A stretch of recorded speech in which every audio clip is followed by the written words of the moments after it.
അയ്യൻകുന്ന് പഞ്ചായത്തിലെ ഉരുപ്പുംകുറ്റിയിൽ വളർത്തുനായയെ അജ്ഞാത ജീവി ആക്രമിച്ചു. വെള്ളത്താനത്ത് തോമസിന്റെ വീട്ടിലെ വളർത്തുനായയാണ് ശനിയാഴ്ച രാത്രി 2 മണിയോടുകൂടി വന്യജീവി ആക്രമിച്ചത്. നായയുടെ കരച്ചിൽ കേട്ട് വീട്ടുകാർ എത്തുമ്പോഴേക്കും ജീവി ഓടിമറഞ്ഞിരുന്നു.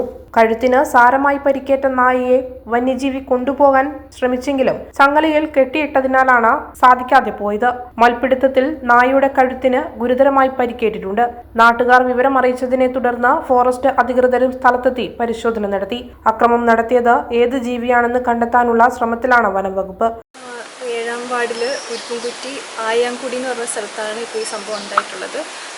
തോമസ് വെള്ളത്താനത്ത് എന്ന് പറഞ്ഞ വ്യക്തിയുടെ വീട്ടിലെ പട്ടിയെ ആണ് ആക്രമിച്ചിരിക്കുന്നത്. വന്യമൃഗജീവി ആവാനാണ് സാധ്യത. ഫോറസ്റ്റ് ഉദ്യോഗസ്ഥർ വന്ന് സ്ഥലം സന്ദർശിച്ചിരുന്നു. വെള്ളിയാഴ്ച രാത്രി ഏകദേശം 2 മണിയോടെയാണ് ഈ സംഭവം നടക്കുന്നത്. അപ്പോൾ ഇത് എന്ത് ജീവിയാണ് എന്ന് ഐഡൻറ്റിഫൈ ചെയ്യാൻ സാധിച്ചിട്ടില്ല. എങ്കിലും പുലിയാകാം എന്നാണ് സംശയിക്കുന്നത്. അപ്പോൾ ഇത്തരമൊരു സംഭവം അവിടെ ആദ്യമായിട്ടാണ് സംഭവിക്കുന്നത്. ആയംകുടിയിൽ തന്നെ ഒരു കുരിശുമല എന്ന് പറഞ്ഞിട്ടൊരു പ്രദേശമുണ്ട്. അവിടെ ഇപ്പോൾ ജനവാസം ഒന്നും തന്നെ ഇല്ല. ആളുകൾ ഉണ്ടായിരുന്ന സമയത്ത് ഇതേപോലെ പുലിയുടെ ആക്രമണം ഉണ്ടായിട്ടുണ്ട്. ആടുകളെയും മറ്റ് വളർത്തു മൃഗങ്ങളെയും കൊല്ലുന്ന സാഹചര്യങ്ങൾ ഉണ്ടായിട്ടുണ്ട്. പക്ഷേ ഈ അടുത്ത് ഒന്നും ഇത്തരത്തിലുള്ള സാഹചര്യങ്ങൾ ഉണ്ടായിട്ടില്ല. അപ്പോൾ ഇത് ആദ്യമായിട്ടാണ് ഇങ്ങനൊരു സംഭവം ഉണ്ടാകുന്നത്. അതും ജനവാസ മേഖലയിൽ ആദ്യമായിട്ടാണ് ഇങ്ങനെയൊന്നും ഉണ്ടാകുന്നത്. അപ്പോൾ അത് ഏത് ജീവിയാണെന്നും പുലിയുടെ സാന്നിധ്യം അവിടെ ഉണ്ടോ എന്നും ഫോറസ്റ്റ് ഡിപ്പാർട്ട്മെൻറ്റ് അന്വേഷിച്ച് വരികയാണ്. അപ്പോൾ ഇത്തരത്തിലുള്ള വന്യമൃഗ ജീവികളുടെ ആക്രമണങ്ങൾ അവയുടെ കടന്നുകയറ്റം തടയാനായിട്ട് പഞ്ചായത്തിൽ നിന്നും ഫോറസ്റ്റ് ഡിപ്പാർട്ട്മെൻറ്റും സംയുക്തമായിട്ട് പ്രതിരോധ പ്രവർത്തനങ്ങൾ നടത്തുന്നുണ്ട്. അതിൻ്റെ ഭാഗമായിട്ടാണ് ഫെൻസിങ് പ്രവർത്തനങ്ങൾ ഇപ്പോൾ ദ്രുതഗതിയിൽ തന്നെ നടത്തി വരികയാണ്. ആനയുടെ കടന്നുകയറ്റം വളരെയധികം കൂടുതലുള്ളൊരു പ്രദേശമാണ് ഉരുപ്പുംകുറ്റി. അപ്പോൾ ആനയുടെ ക്രമങ്ങൾ ഒഴിവാക്കാനായിട്ട് തന്നെ ഫെൻസിങ് സഹായിക്കുമെന്ന് തന്നെയാണ് പ്രതീക്ഷ.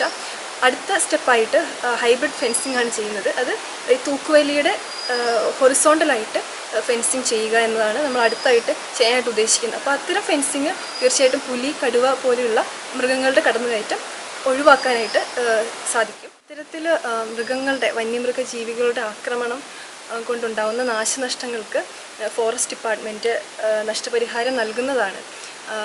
അതായത് ഇപ്പോൾ ആനയുടെ ആക്രമണം കൊണ്ട് വീടിൻ്റെ ഒരു ഭാഗം നഷ്ടപ്പെട്ടു പോയ ഒരു കുടുംബത്തിന് നമുക്ക് അത്തരത്തിലുള്ള നഷ്ടപരിഹാരത്തിൻ്റെ പ്രൊസീജിയറൊക്കെ കംപ്ലീറ്റ് ആണ്. അവർക്ക് ഉടനെ തന്നെ ധനസഹായം ലഭിക്കുന്നതാണ്. അത്തരത്തിൽ ഇപ്പോൾ ഇത്തരം ഒരു സാഹചര്യം മൃഗങ്ങൾക്ക് ഉണ്ടാകുന്ന പ്രശ്നങ്ങൾ, മൃഗങ്ങളെ കൊല്ലുന്ന അവസ്ഥ, ഇത്തരം സിറ്റുവേഷനിലും വെറ്റിനറി ഡിപ്പാർട്ട്മെൻറ്റുമായിട്ട് സംയുക്തമായി ചേർന്നുകൊണ്ട് ധനസഹായങ്ങൾ നൽകുന്നതാണ്.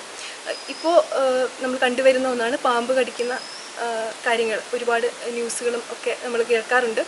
നമ്മുടെ ചുറ്റുവട്ടത്തും അത് സംഭവിക്കുന്നുണ്ട്. അപ്പോൾ നമ്മുടെ വാർഡിലും അത്തരം ഒരു സംഭവം ഉണ്ടായി 2 ദിവസം മുമ്പ്. അപ്പോൾ ആ വ്യക്തിക്കും ധനസഹായം നൽകാനായിട്ട് ഫോറസ്റ്റ് ഡിപ്പാർട്ട്മെൻറ്റിൽ നമ്മൾ ബില്ലുകളൊക്കെ സമർപ്പിച്ചിട്ടുണ്ട്. അതിൻ്റെ പ്രൊസീജിയറൊക്കെ നടന്നുകൊണ്ടിരിക്കുകയാണ്. അപ്പോൾ അധികം ആർക്കും അറിയാത്തൊരു കാര്യമാണ്, പാമ്പ് കടിച്ചാലും നമുക്ക് ധനസഹായം ലഭിക്കും. ഹോസ്പിറ്റലിൻ്റെ എക്സ്പെൻസസ് ഒക്കെ നമുക്കത് റീഇംബേഴ്സ്മെൻ്റ് ആയിട്ട് ലഭിക്കുന്നതാണ്. ജനവാസ മേഖലയിൽ അജ്ഞാത ജീവിയുടെ സാന്നിധ്യം കണ്ടതും ഉരുപ്പുംകുറ്റി, അയ്യൻകുടി ഭാഗത്തെ ജനങ്ങളെ ഭീതിയിലാഴ്ത്തിയിട്ടുണ്ട്. വനവകുപ്പ് ഈ ഭാഗത്ത് നിരീക്ഷണം ശക്തമാക്കണമെന്നും പ്രദേശവാസികൾ ആവശ്യപ്പെട്ടു. 2 മണി 2:15 ആയി. പട്ടി കുരയ്ക്കുന്ന വലിയ ഒച്ച കേട്ടിട്ട് ഞങ്ങൾ ഇറങ്ങി നോക്കി. പട്ടി കുരയ്ക്കുന്ന പോലെ അല്ല, ഒരു കാർന്ന പോലെ ഒരു സൗണ്ട് കിട്ടും. അപ്പം ഞങ്ങളത് ഇറങ്ങി ലൈറ്റും കൊണ്ട് ഇറങ്ങിയപ്പോഴത്തേനും എന്നാണെങ്കിലും പട്ടി അവിടെ മേലാതെ കിടക്കുക. എന്നിട്ട് എന്നാണെങ്കിലും അത് ഓടി. ഇവിടെ കണ്ടിട്ടില്ല സാധനത്തിന്. പിന്നെ നോക്കുമ്പോൾ കഴുത്തേലൊക്കെ മുറിഞ്ഞ പാടുണ്ട്. പട്ടി തീരെ അവശതയായിരുന്നു. പിന്നെ കുറച്ച് കഴിഞ്ഞപ്പം ഞങ്ങൾ ഇതിലെല്ലാം പരിധി നോക്കുമ്പോൾ കാൽപ്പാട് കാണുന്നു. അന്നേരം പുതിയ കടുവ. അന്നേരം പിന്നെ രാവിലെ എഴുന്നേറ്റ് ഞങ്ങൾ ഈ വാച്ചറുണ്ടായിരുന്നു, ഫോറസ്റ്റ് വാച്ചർ, അയാളെ വിളിച്ച് പറഞ്ഞപ്പോൾ അയാൾ ഫോറസ്റ്റുകാരോട് പറഞ്ഞിട്ട് ഫോറസ്റ്റുകാർ വന്ന് നോക്കി വെച്ചൊക്കെ പോയതാണ്. പിന്നെ ആശുപത്രിയിൽ കൊണ്ടുപോയി 2000 രൂപ മുടക്കി മരുന്നൊക്കെ മേടിച്ചു. എന്നാലും ഇപ്പോൾ ഭക്ഷണമൊന്നും കഴിക്കുന്നില്ല. സംശയമുണ്ട്.